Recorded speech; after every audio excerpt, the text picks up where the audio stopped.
Hello, guys. David Vos here again.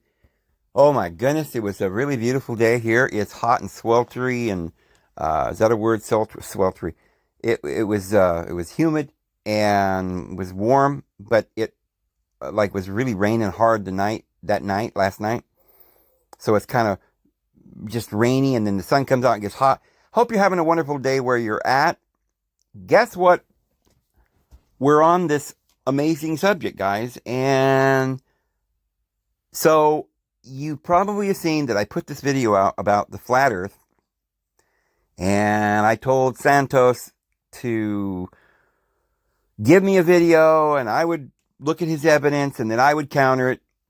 And he did that. He in the comments. I didn't really expect it that way, but that's fine. He gave me 2 links and I went and looked at them. And I listened to what he had to say. And I have to tell you, honestly, there's a couple thoughts that come to mind. I don't really think Santos believes in the flat earth. I didn't think he would. Honestly, I knew he was a pretty smart guy.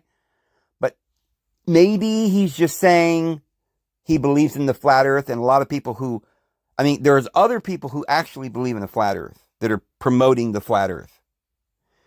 Like this picture of this flat earth and they have no clue, and they're just, oh, it's flat and the water is this and that. And I know that Santos has mentioned some of that stuff, like he's riding the coattail a little bit, but he's a little smarter than that too.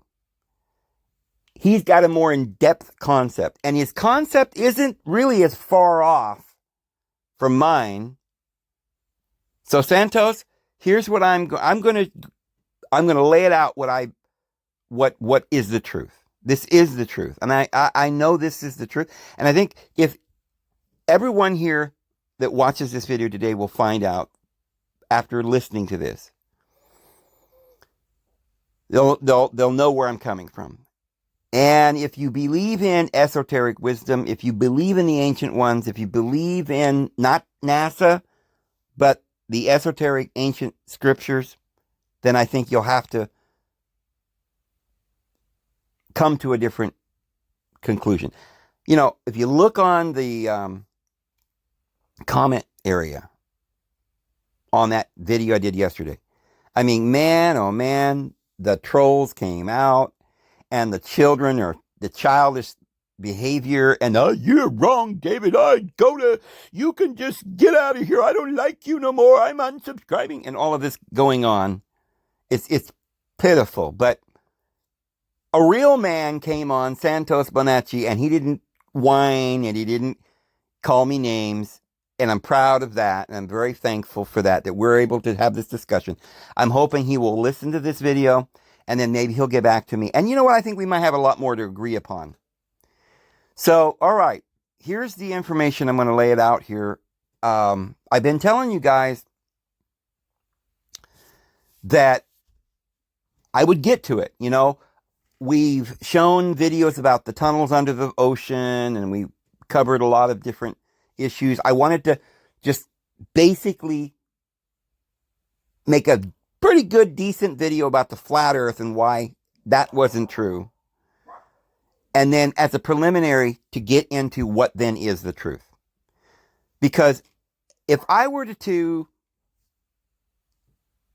go out and do an experiment, get a rocket and go up in the air and take a picture and look back and show the earth, you people who believe in the flat earth would say, oh, that's CGI, or you didn't do that, you're a liar, you're working for NASA, or you're a globalist, or something. They tell you, oh, I saw you do a hand sign, you must be a Jesuit or something, Look, I'm just some guy out here in the middle of Oklahoma.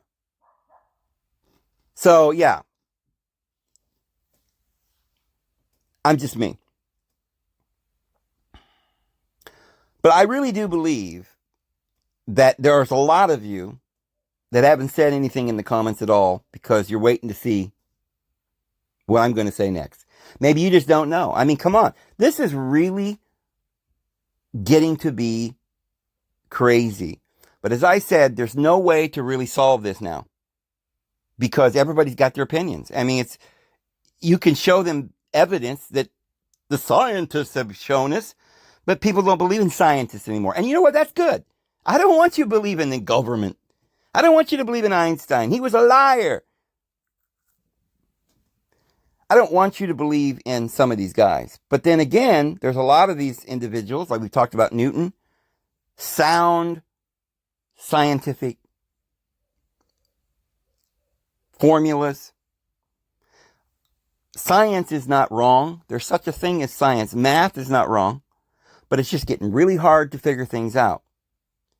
Now, me personally, I don't need all this great, scientific experiments to find out whether I think the earth is round, because let me give you one proof that the earth is round first. That shuts it all down. And then we'll go into some really important things. Stay tuned. This is gonna get good, because I'm gonna break down what the ancient ones said, what the Vedas say, and the Bible, and real science, and we're going to prove beyond a doubt. Once you know the real truth, once you really hear the answers to what this world is, I mean, it has to do with why we're here, the whole purpose of this whole place.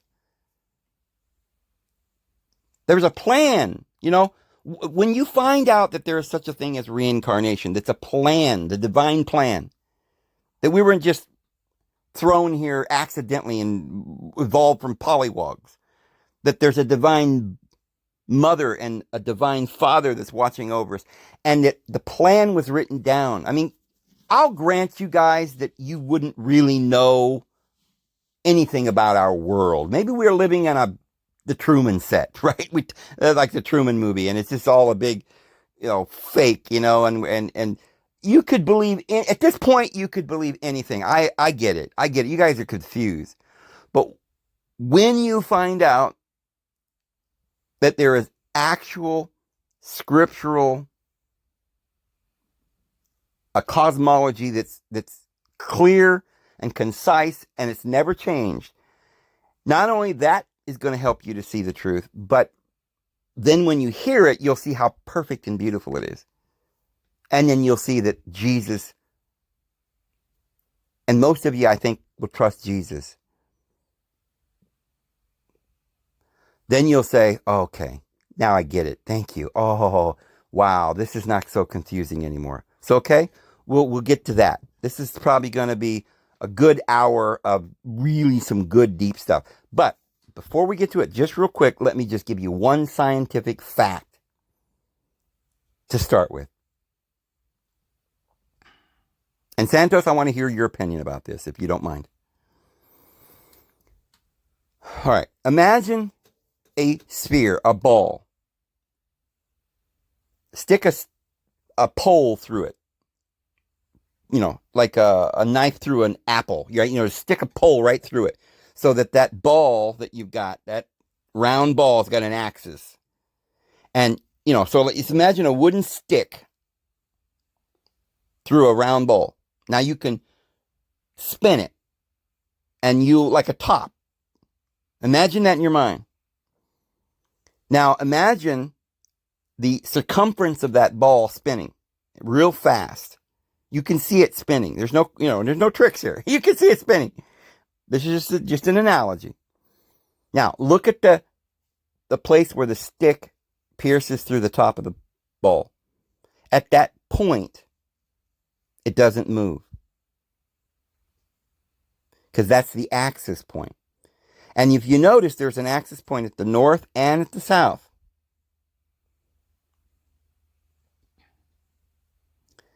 And those is what we call the poles on the earth. If the earth was round, that's why we have a North Pole and a South Pole. Now, I know you don't believe there is a South Pole, a lot of you guys, but just hold on. So if a ball had a North Pole and a South Pole, if it was a ball and it was spinning, then the North Pole wouldn't spin, because it's the axis point. So when you look up in the sky in the north and you see the star Polaris, you see it doesn't turn.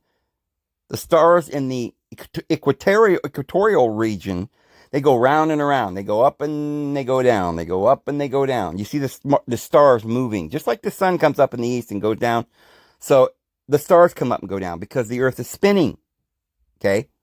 Imagine that for a moment. The Earth is spinning. So you see the stars spinning, and they're coming up and they're going down. They're coming up and they're going down. So if you're in the northern hemisphere, anywhere from the equator north, and you look north, you see the pole star and you see it doesn't move. And the only reason it wouldn't move is if either all the stars were spinning, but that was the focal point, and so it wouldn't move because it's the center, or the Earth is spinning. Either way, but that's why that pole star doesn't move, right? Okay. Now, that doesn't prove the Earth is a sphere, because maybe it's a disk and it's spinning and it's all revolving around the pole star, but it's a disk, all right? But now let's say that you go to the equator and you look south. Did you know there's a southern pole star? If you go to Australia, by the way, Santos, I know you're from Australia. Do you not have a southern pole star, Santos? If you're in Brazil, Argentina, Paraguay, and you look south and you find that pole star in the south, you'll see it doesn't move, just like the one in the north. And if you guys will stop for a moment and just think in your mind about what that alludes to, what the consequences of that is. I think that you'll see that there is no other possible model for the Earth. There's no other possible way but that the Earth is a round sphere with an axis through both the North and the South Pole. And neither the North Pole is moving, because you can see that's the stationary star. The stars are moving around the equatorial area. But all the way to the north of the pole star, it's not moving, because that's the axis of the ball. In the south, we have another axis. Okay, so it can't be a disk, because you're standing on the equator. You can look north or you can look south. And either way you look, there's an axis. The only way is if you're standing on a ball and the ball is spinning. And so you look north and that north star is not moving. The only explanation the south star is not moving is that you're spinning ball. So anyway, what is our reality? Now, I watched your videos. I think I watched both of them. I have to admit that the second video you sent me, I kind of, didn't watch every second of it, because it was a long it just showed a lot of torus fields and magnets and things like this. And look, all that's real. And you're right about that. There is a torus field, Santos. There is a torus field. But what your conclusion doesn't have to be that the Earth is flat just because there's a torus field. Okay, that wouldn't necessarily be true. Now, I could see where you might think it. Maybe it is. But like you said in the video, Santos, look at Saturn. Saturn is a sphere. Look at the other planets. They're spheres. You admit that, right, Santos? They're all spheres. And do you not believe, Santos, that all of the planets have torus fields? Which is two magnets that you put, the negative and the positive together, and it creates a torus field. And then other little metallic balls will spin around it, sort of an equilibrium, because there's two forces. Have you ever had a negative and positive magnet, and you try to put them together and they repel each other? Well, people have suspended two magnets that were repelling each other, and they're able to put another piece of metal in between, and it just suspends in space. So you can do this with this kind of thing with magnets. And what that shows you is that there is a force. And Santos is very good at talking about electromagnetism and electricity. So there are these two forces in the universe. And it's like saying there's positive and negative. There's yin and the yang. There's these two forces. And those two forces, I like to say them, I think it's a simpler way to understand this, because it doesn't have to be something electrical. What is electricity, Santos? What is it? Right? It can't be anything. The only thing it can be is mind, is being. So what are these concepts that we're talking about? Well, it's the same as hot and cold. When you have a low pressure and the high pressure, they come together, they make a vortice. So we're just using many different words, negative and positive and male and female. And these are the two principles of the universe, the yin and the yang. And that creates everything. Yeah, but that doesn't mean the earth is flat, does it? No. So we can talk about magnets and electromagnetism and the yin and the yang and all of that. But all right, let's go back to the ancient esoteric wisdom. And I know you're familiar with it and you believe in the ancient astrotheology of the ancient ones and the ancient astrology, astronomy, the science of the great ones. What did they believe? Well, you know, it's a little bit hard to really know for sure whether Pythagoras believed in spheres. I know you're always talking about planets, and you say, a little trick on the words there, planes, planets, there are planes. Well,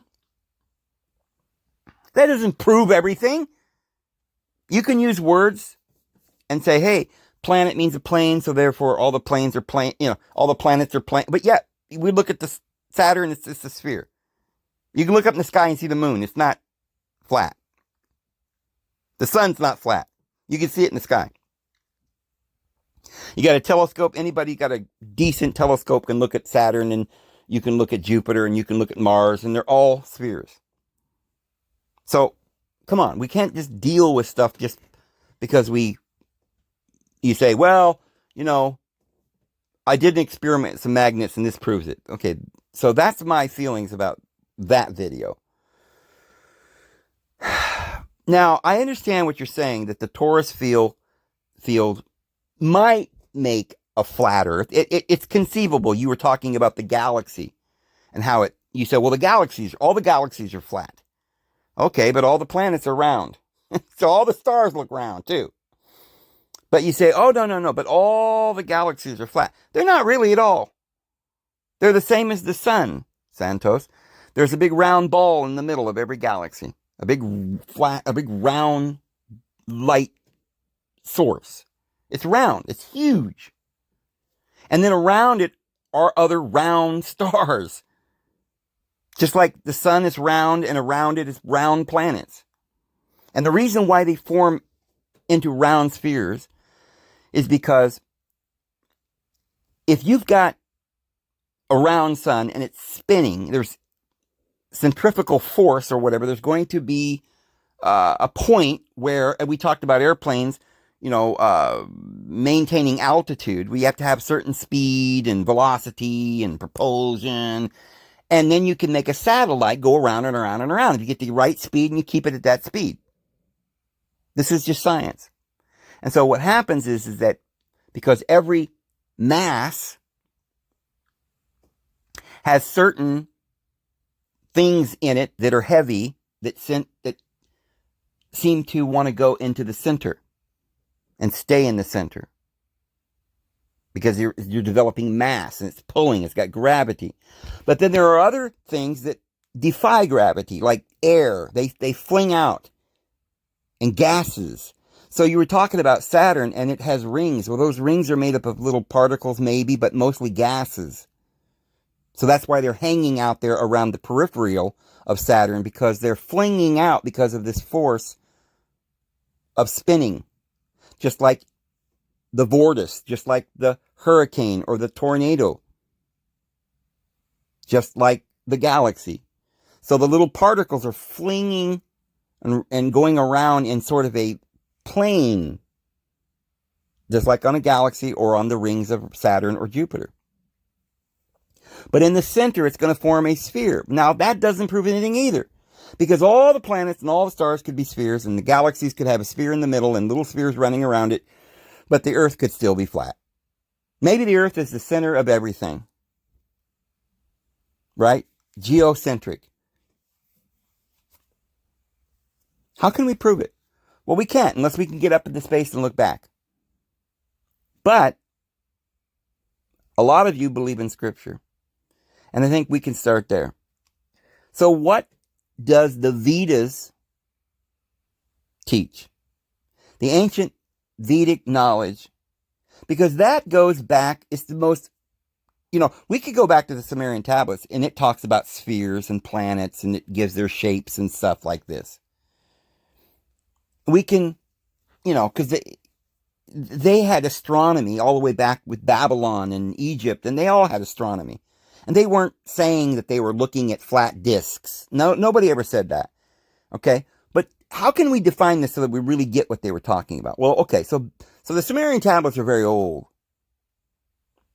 But the problem with that is we're getting into Sitchin and all this stuff. And, he made some things up, and we can't really trust that. And then, other than that, we just got the Gilgamesh tale and a couple other little, stories that maybe that's not going to help us here. So the oldest, vastest, that's a word, vastest, the most vast historical, more than historical, but scientific treaties, spiritual treaties, historical, vast knowledge comes from the Vedas. There is literally thousands and thousands and thousands and thousands of pages. And most people here in the West don't know just what is in those books. But those books, and you say, well, why would you pick them? And let's say that you can say the Vedas say the earth is round. Okay, but I don't care. I go by the Bible. Well, the thing of it is, we're going to find is that the Bible and the Vedas seem to be teaching the same cosmology. And you guys are talking about the pillars of the earth, and the earth shall not be moved out of its place, and that means it can't be moving at all. And that's not what it means. We'll prove that. It's not what it's trying to say. It doesn't say it will never move. It says he establishes the earth upon its foundations, and it will not be made to totter, even forever. It's not saying that it's not going to ever move, like it's not spinning, come on. You can't make up a doctrine based on your interpretation of a word. What it's saying is it's not going to be made to totter. It's not going to be destroyed. The Lord made the earth. It's for our home. He's not saying it doesn't spin. Somebody else pointed out that in the Bible it says that something about the circle of the earth, and it says something another time where the earth, he hangs it upon nothing. All right, so we know that the earth is hanging upon nothing according to the Bible. Nothing. So what about your pillars and your vault? All right, well, it also says he puts it in an empty place. But would he just take a flat little disc and hang it out there in the empty place? None of this really makes sense, but let's see if we can get this figured out. So the reason we're going to go to the Vedas is because the Vedas actually tell us a lot. And the reason why we can be sure that the Vedas are correct in what they're saying is because once you see what the Vedas are saying, you begin to realize this is the same cosmology that's in the Babylonian tablets. It's the same cosmology that the Egyptians had, that the pharaohs taught, that was in the mystery schools, that Pythagoras learned from Thales and Solon Santos. And he learned the mysteries, which was the same mysteries that was in every nation because it's written in the stars. It's called astrology. You and I believe in astrotheology and astrology. And we know that the Bible teaches astrology. and that the whole teaching of the gospel is there in the stars. And it's in every nation. We pointed that out the other day. The Bible says that I think you mentioned it in that video that you sent me, is that his words go forth to every nation. And it says the stars tell the story. It tells the glory of God. And their line goes forth to every nation. And you and I both know that's talking about astrology. And not astrology like, what's going to happen to you, on your, whether you're going to get fortune or whatever. No. But what we're talking about is the message that's in the stars, the prediction of the coming of Christ and the ages that are there, the science behind it and all of that. And those teachings, I know you'll agree with me, Santos, and all of you out there who knows anything about the esoteric wisdom, I know you'll all agree with me that the same teachings in the Hindu Vedas and the Upanishads and all of these ancient writings are the same teachings that's in the Babylonian, the Sumerian, the Akkadian, the Egyptian, the Mayan, and all the ancient esoteric wisdom. So what does the Vedas teach? The Vedas teach, and I'm just going to tell you, and then, because, I'm not really too good at giving you chapter and verse. There's so many scriptures. I'm just going to give you an outline of what the Vedas teach about the cosmology of the world. And it's also, if you really want to know and understand the Vedas, it was all put down, because no human can go and read all these, the Bhagavad Gita and the Rig Veda and all this stuff. It's just amazing. It's huge, and it would take you a month, of years of take you 100 years to read it all and study it and understand it. And then if you didn't speak, I suppose they got it in English now, but it'd still be difficult. So one way that you can get the gist of it pretty good is read The Secret Doctrine of Madame Blavatsky. When she went to India, she put all this information down. And it's called, so all this information is in the Theosophical Society. And there have been many who wrote upon it. Manly P. Hall, you've heard of him, Santos. And, others that I'm not really crazy about, like Ledbetter and, Alcott. But there were many others that have written huge books on this. And they all agree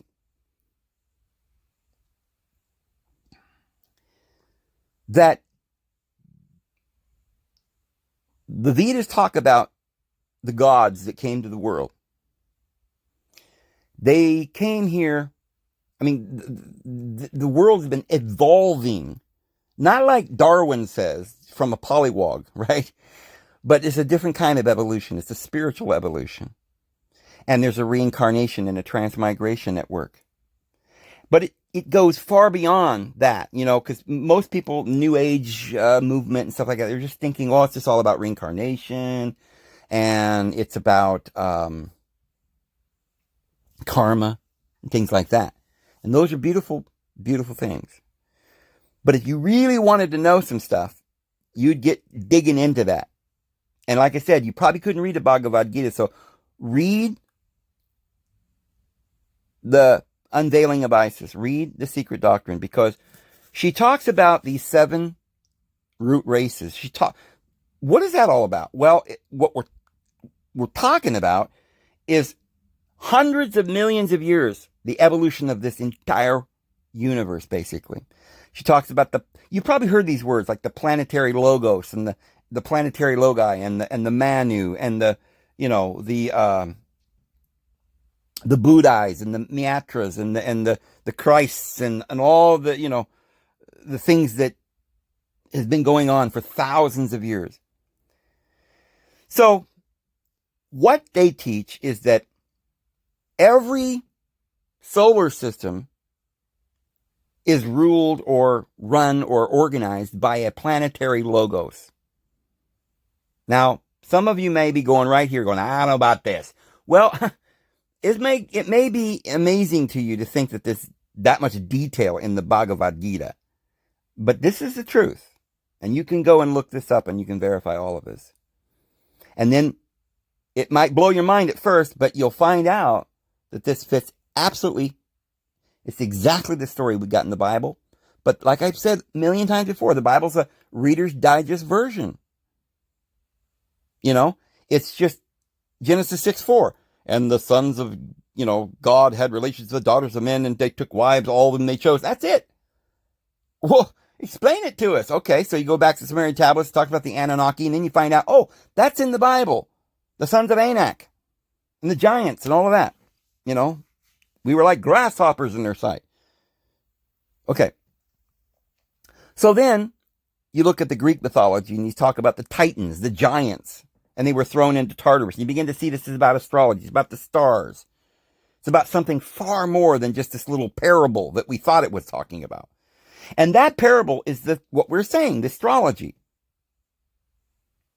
But it's not just, astrology is not just a bunch of stars that tells you your fortune. It's the story of man and the universe for thousands and hundreds of millions of years.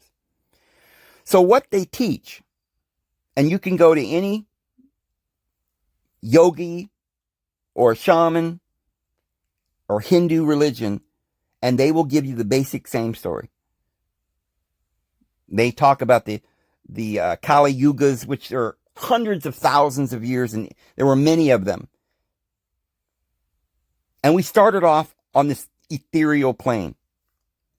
That was the first root race, the ethereal plane. It's not a race. We didn't have bodies. We were ethereal.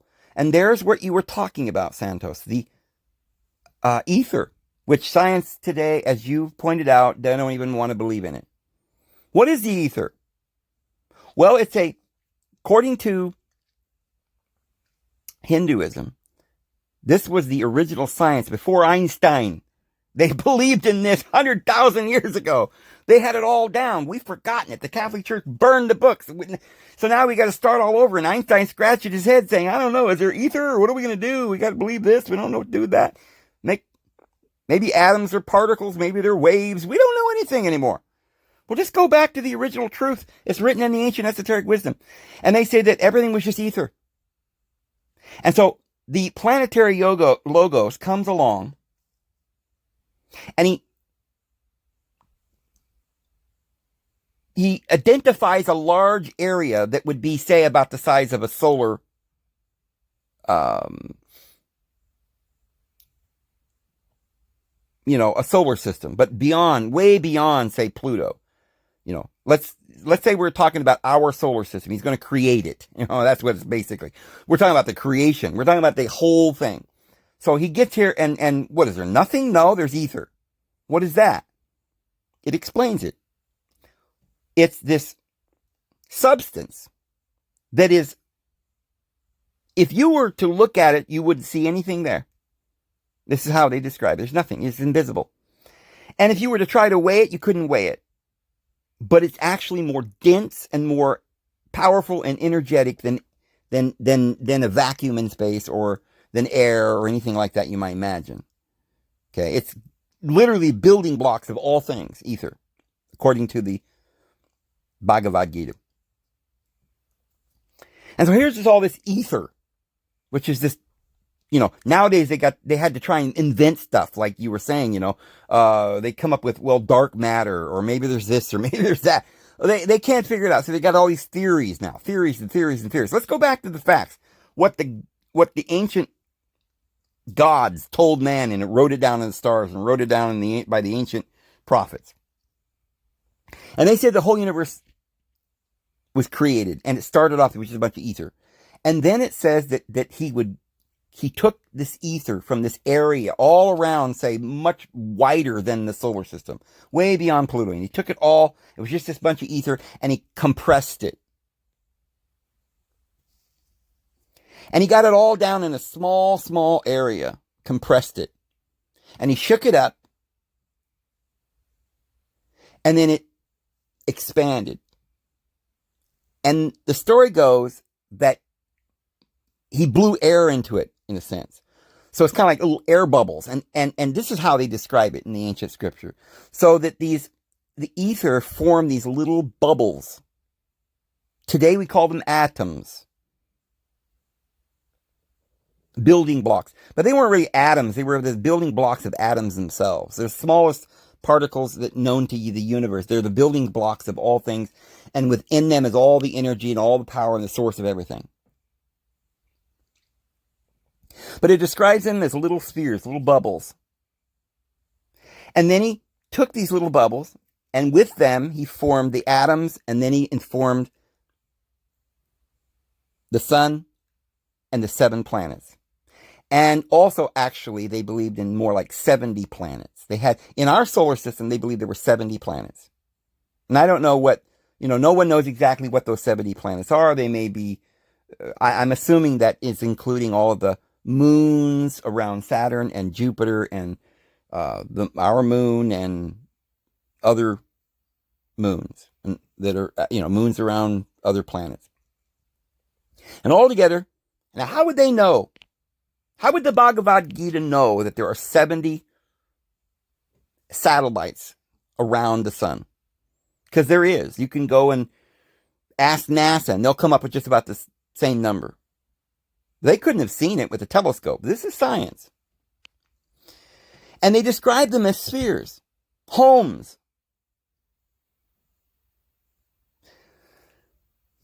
And they described that we won't go into how these individuals begin, but they begin as mineral life. They start off as ethereal beings and then astral beings. And this is what these races are. The first beings were like ethereal beings. So they weren't physical at all. They didn't live in cities, and but maybe they were consciousness. That's it. And then the next race, they call them Hyperborean. Well, you could call those like ghosts or astral beings.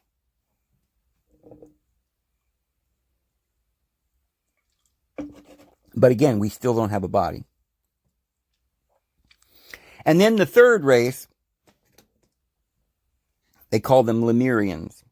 And they actually had bodies. So they can't, so we're going from the highest down. We're going down into matter. We're coming from the source. And we're going down because we have to come here to get a body, have experience, to become, he's creating the world to make a place for us to live. So we're going forward. Now, when you get to the Lemurian, today, people just go, Lemurians, that was a race over there, and they were in the Pacific or something, or the Indian Ocean. No, that's not what this is about. The Lemurians weren't physical beings like you and I either. They had some physicality. We're starting to get, some shape. But they were real primitive that way. In fact, it says that many of them had 1,000 arms and legs and stuff. What they're talking about is probably sea creatures, fish. This is an evolution. It starts off with fish. Then we go to birds. Then we go to mammals. And we go to men. The Bible talks about this. 1 Corinthians 15:40. Well, 1 Corinthians 15:30 through 55. The evolution, transmigration of the soul. We start from fish. We go all the way up. But before we were fish, we were light beings. We were with the Father. We clapped our hands for joy at the creation of the world. Because if you really dig deep into the Hindu teachings, all these beings that went in through ether and became astral and all of this were just sparks, living sparks of the one divine being, the monad. And eventually we're going to go back to our Heavenly Father. But we're coming down here to learn and to get experience and to gain a body and a personality and understanding and wisdom. And we go through these classrooms. So when we were Lemurian, we just had these weird sort of like jellyfish bodies. And then at the end of that, I think we started developing we had a central eye. In other words, we started developing the pituitary. We could dream. We could imagine. but we still couldn't physically work with. We didn't have thumbs. We didn't have thumbs. It's going to take a long time before we develop a thumb. So then that race ends up getting to a point where we couldn't advance anymore. So the planetary logos and the 7 archangels that rule with him and the deities that are watching over us and mankind, they decide that it's time that we need to become human. So then it talks about the Atlantean race. Now the Atlantean race is kind of where the Bible picks up these beings that create mankind. Now in the Hindu teachings, it's beings that come from Venus. Now I know this sounds kind of crazy, but if you really read all this and pour through this, you'll begin to grasp it. It makes a lot of sense. Because you see, the sun itself, that great light, is the planetary logos. And we're really all of his body, many members of his body. So this is all the cells of his body. So he's trying to, like Jesus said, prepare a place for us. He's going to have many children. There's going to be an expansion. There's going to be growth. There's going to be a family. There's going to be love.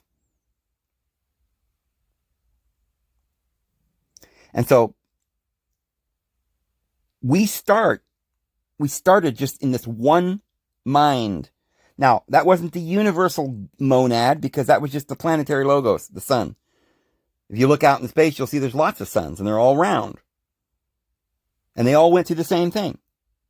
The same experiences. I mean, it's a plan. Okay, but this solar system went through the same plan. And this solar system has this one sun. And that's where we started, in the light. At least that beginning. So, the next planet out is Mercury. And then there's Venus. And so, to make a really long evolutionary story shorter, it gets to the Venus, right? We already went through the ethereal and then to the astral and the Lemuria. So now we're getting down to where we're going from Lemuria to Atlantis. Well, the Lemurians were not even human yet, okay?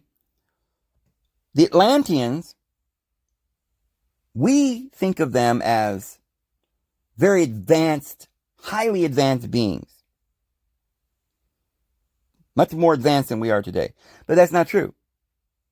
Because the 5th root race is more advanced than the 4th root race, which is what the Atlanteans were. But they had highly advanced civilization because it was the gods who built Atlantis. And the gods are these individuals that we're talking about. The logos, the archangels. And they came and made some very highly advanced beings, but they weren't physical beings. But they had a civilization on Venus. This was evolving. And the Venetians came to a place. Now remember, they didn't have physical bodies the way we have now. So don't say, oh, you can't live on Venus. Well, for one thing, we don't know because this was millions and millions and millions of years ago. But you have to understand that the 7 archangels of the 7 logi, or the 7 planetary logos and his 7 logi, they are corresponding to the 7 planets. So it doesn't matter how many planets there might be. If you, like we said, there might be 70 planets, or there might, we don't call them all planets, but it has a specific number 7 because this has to do with the numerology and the science, okay? So there's these basic 7 planets, like the 7, they correspond to the 7 chakras. And so the top chakra corresponds to the sun. That's your higher consciousness. So we're all connected in that sun, but that's not no physical body there. That's just your mind. And then go down to Saturn, which is down there by the sexual organs, and that's Saturn. That's the lower nature And so between the higher and the lower, there's 5 other chakras. And they correspond to the planets. So when we're talking about Venus, we're saying that it's evolved to that point now. It didn't have to evolve on the Earth because we're talking about the whole solar system. We're part of the whole solar system. And we have the 7 chakras. We have the emotional body, the ethereal body, the astral body, the physical body. We have all these bodies, the casual body. And each one of these bodies corresponds to one of the planets. But each of them develop at a different time. We didn't develop the physical body until later on. So we haven't got to the Earth yet. Or Mars. Or Saturn. We're still at Venus. And so now Venus is ready to come to the world, like the story of the Sumerian tablets where the Anunnaki, Enki came, this god, right? This is the same story. To create humans. Well, what's he find when he comes to the Earth? The Venetians come to the Earth. What do they find? Well, they hadn't find humans walking upright and intelligent and ready to be exalted. No. They found Atlantean beings, or beings that were now evolved beyond the fish into animals. And the Atlantean age was really a lot of animals, and maybe all the way up to the monkey. That's where it started off. And that's where the Venetian gods, or the planetary logi, came and began to add to the system so they could make it ready here on this earth for the incoming and the incarnation of souls into actual physical bodies. And they lived in a physical world, a round sphere. All of these were spheres. It explains it in the teachings, not as flat planes, but as spheres, orbital spheres. All the way from the very beginning when he made the very first little Etherian bubble, which, because of magnetism and the forces and the yin and the yang, they don't ever touch. They just form little rotating atomic structures. And that makes a molecule, and that makes, the solar system, and that makes the gas. I mean, it just keeps building. It's all built out of the same stuff. Atom. You talk about it all the time, Santos. And I've only seen a few of your videos, but you say it enough. I know what, you talk about atom all the time. We all came from atom. And the atoms aren't flat. They're worlds that we live on that rotate around the central sun. And so the earth at that point then was being prepared for physical life. And so this great Atlantis was the city of the gods. And they made man, and for 1,000,000 years, we were in the Atlantean race, the root race. And then about 1,000,000 years ago, I guess we started into another race called the Aryan. Now that has nothing to do with what Hitler tried to say, white race or something like that, or Teutonic race or something. No, she never said that. She specifically said that the Aryan race was all the way from dark brown to beige and white. It's all the gamut. Every being on this earth is the Aryan race. It's not a color of your skin. It's the age, the condition of being physical, the Aryan man, which corresponds to Orion in the sky, which is something that happened 2,000 years ago when the Orion rose on the horizon and the coming of Christ. And so we're the Aryan race, all these physical beings, and we're being prepared to go forward into higher and higher advanced beings. We're going to now ascend and we're going to develop the third eye again. We developed 2 eyes as humans, but we lost the ability to use our third eye because we were going down into this world. And now we're going to start ascending, and we're going to become This ancient wisdom literally tells us that at a certain age these things are planned to happen. So we're about to go into the another coming age where mankind will the sixth race will dawn on mankind, which will be a new race. Okay, not a color of your skin. All of us will begin to develop this, and the ones who begin to be the first fruits are going to have their third eye open. This is what the Bible teaches. And Christ was talking about having their eyes open so they could recognize the Christ. So this is the teaching in a nutshell.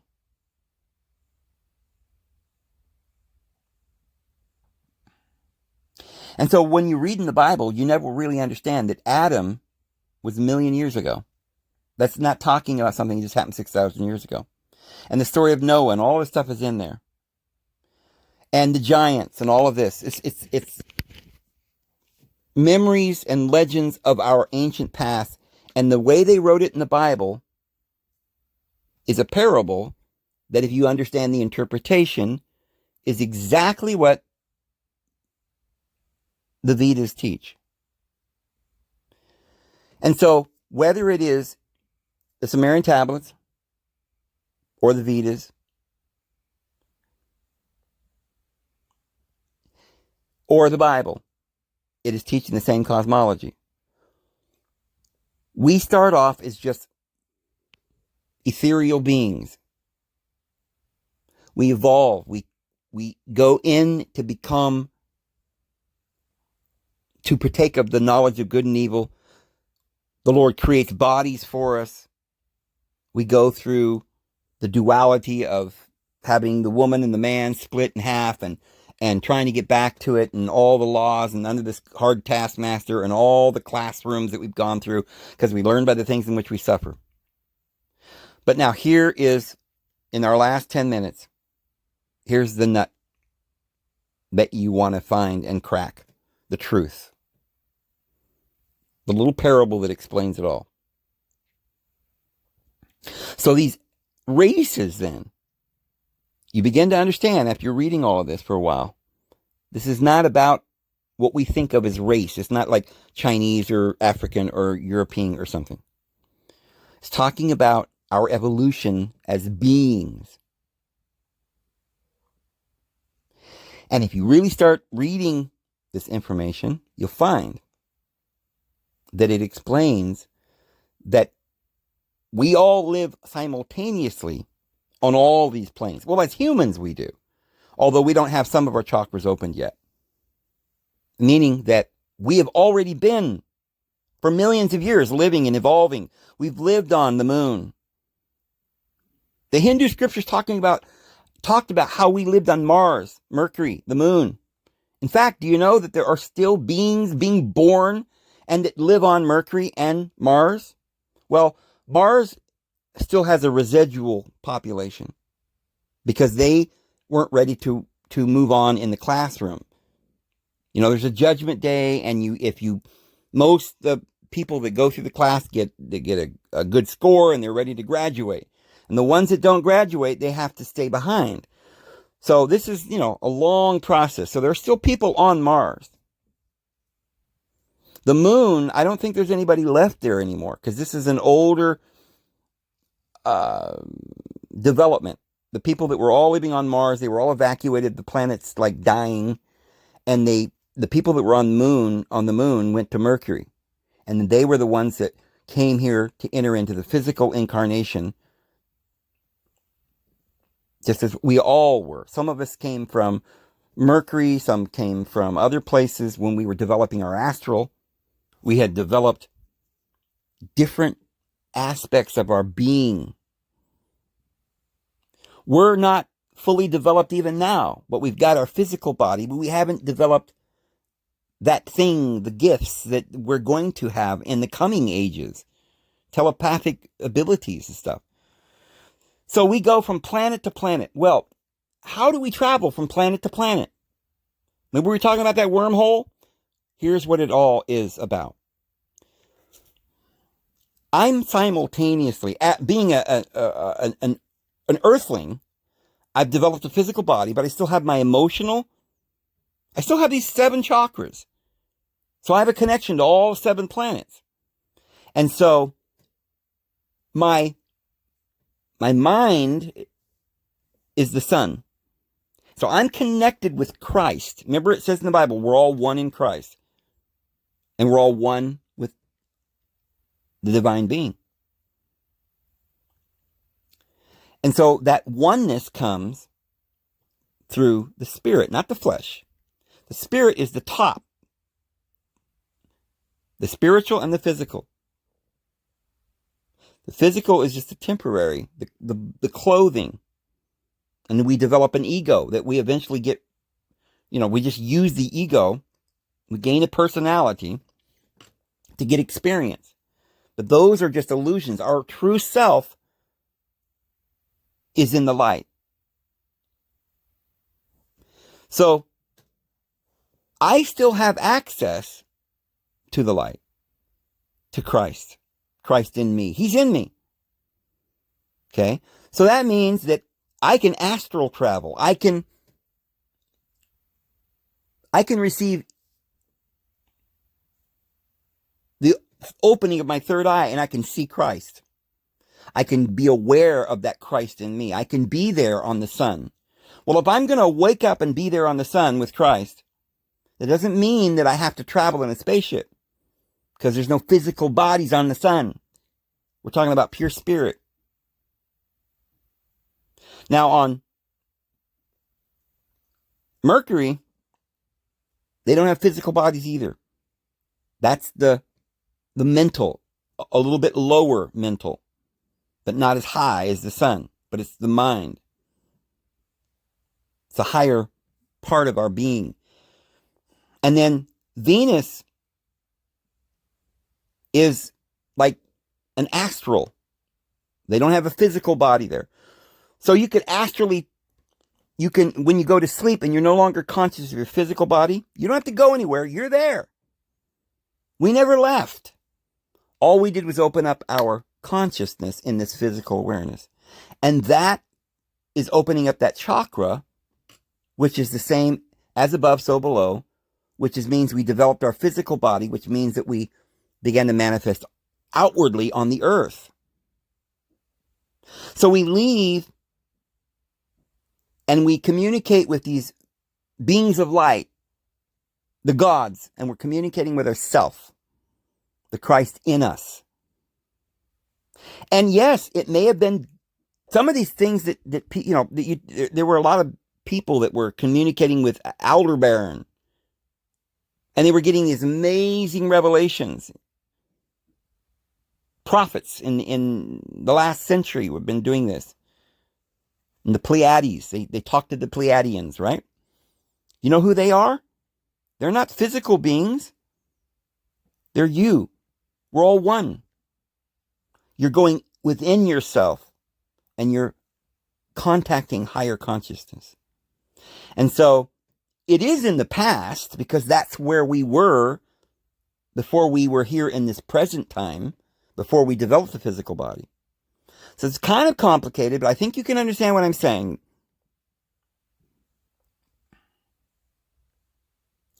That we don't need to get in a tin can, fill it with rocket fuel, and blast off and try to get through the ionosphere and sail through the blackness of the darkness of space forever and ever and ever and try to get to some star to do any, astral travel. That's not how you do it. The universe does. Time and space is a concept. The physical reality is all a concept. The earth is a concept. We're not living on a ball, not really. But when we imagine the physical world, it looks like a ball or a three-dimensional thing, not flat, not just a plane. There's 3 dimensions here. And so all the science of these, as physical beings with our 2 eyes, things appear to be round and atoms appear to have physical laws that we understand in terms of the physical world. Okay, but we don't have to have a body, and we could still be alive. And then we wouldn't be in any kind of physical form.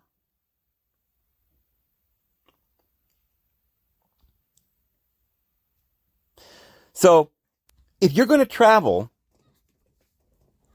physically travel out of this physical world, and, we're talking about space travel or something. We were talking about this wormhole at the North and South Poles.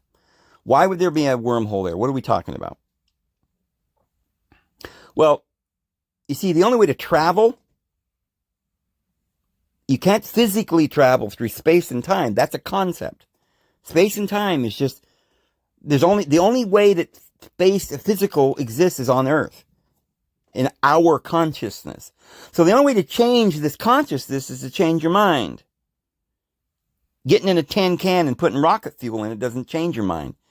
So you try to fly off the Earth, you probably would bounce off the, ionosphere and fall down, or what? I don't know. We don't know. I mean, you go up so far and there's no more air and you die. It's just a sphere in which we live called consciousness. To go to this other light that we see in the distance, we can't get there through space. It's by changing our consciousness. So we have all of these consciousnesses. We have all these bodies, but they're not the same. They're not physical. They're not all physical. We have a mental. We have an emotional, an ethereal. So in order to go from these to these 7 planets, and between and navigate these planets, places we've been before, as we evolved throughout the many thousands of years, we do that by consciousness shifts.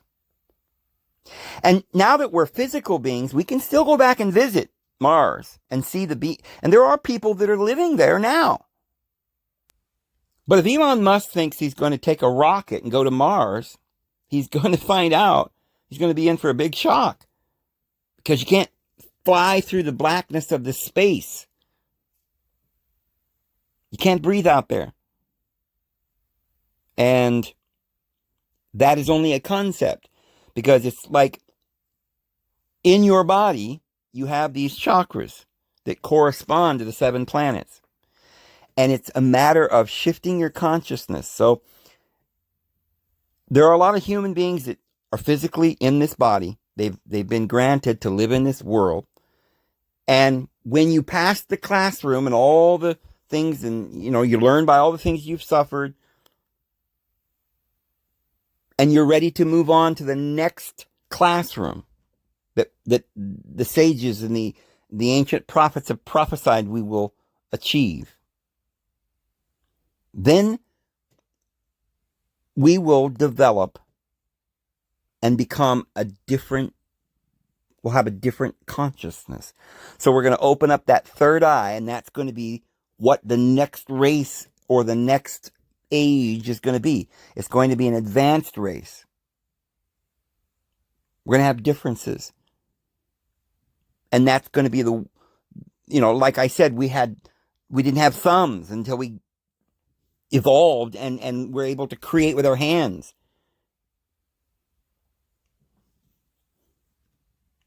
Well, now we're going to be able to, and there's probably going to be, when that third eye begins to open, which it is now opening for many people, then there's going to be this quantum shift. And there will be, just like the sinking of Atlantis and the new age that came then, there will be another cataclysm and a change. And there will be those who just won't be able to get through it. And a small group of individuals are not going to be able to move on to the next classroom. They'll have to be held back. So when Christ comes, it's the coming of that Christ consciousness. But there are real entities. Jesus is a real person, and that is confirmed. All of the archangels and Jesus and his Father are all actual beings. And like Jesus said, I do only what I see my Father doing. He had been commissioned to do the things. We're his brothers and sisters. He came here for a specific mission. And many of us are here on a certain mission.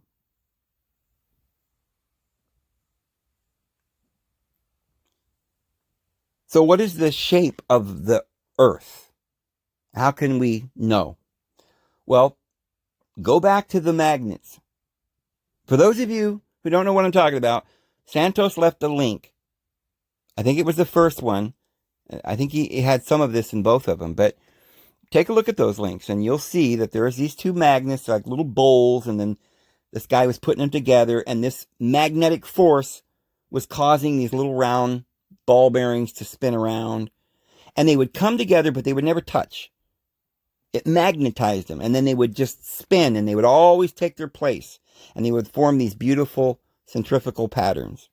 And this is what, like he was saying, this is what the universe is. There's these little round balls, or these little things floating in space that form centrifugal little things, little bubbles. And they form that because of the equilibrium of the force around them. And each ball,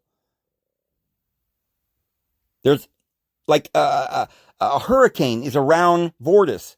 And if you look inside it, you'll see little particles of raindrops that are all forming little balls. Everything basically forms a round sphere. The solar system, the planets. And why does it do that? Because of mind. There is no physical universe. It's only concepts. We evolve our mind. We can't do anything. We can't, the material universe is temporary. It's just an image. Now, what form does the image take? Well, the image is going to be whatever form we believe it's going to be. With our word, we speak, and the image goes out and forms according to our word. That's how God created the universe. But if you look at the Vedas, you'll see that it's a little more complicated than that. If you wanted to really understand how the thoughts form the world around you, you'll find that it's made out of ether, the most sublime thing in the universe. And the way that it takes form is it has to have, like, imagine little pixels on your screen, your phone, your phone.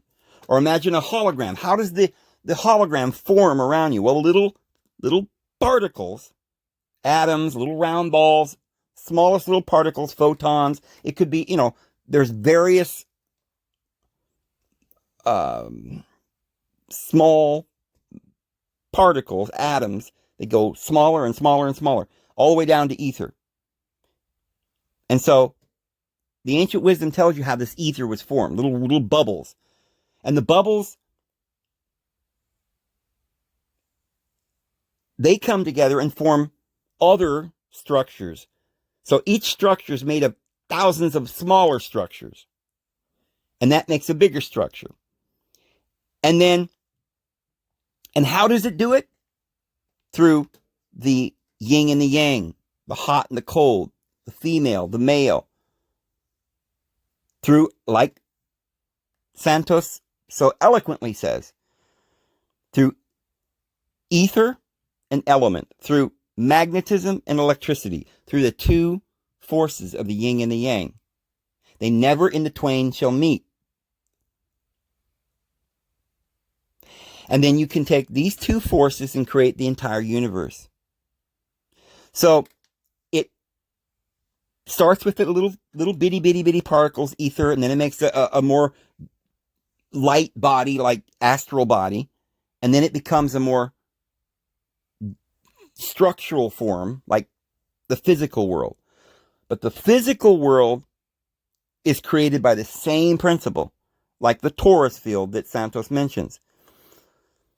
And that torus field is those two principles that bring the form. The form is going to be a tree, it's going to be a house, it's going to be a flower. Beautiful symmetrical forms. It's not round or square. But all these symmetrical forms are living, all these little shapes and things are living and spawning off of another circle. And the flower is made up of little tiny little circles. So the big hurricane's spinning off little tornadoes. And that's spinning off little twisters. And so this principle, these little vortices, are all throughout the universe. They're not planes. They're spinning balls. And everything's made up of it. Everything in the universe is made up of these little spinning balls. Anyway, so your turn, Santos. I'll wait for a response from you and see what you think of what I have to say, and you can give me your counter. But I'm well over an hour here, so I'm going to go ahead and go. Wait for your response. Have a great day, guys. We'll see you tomorrow.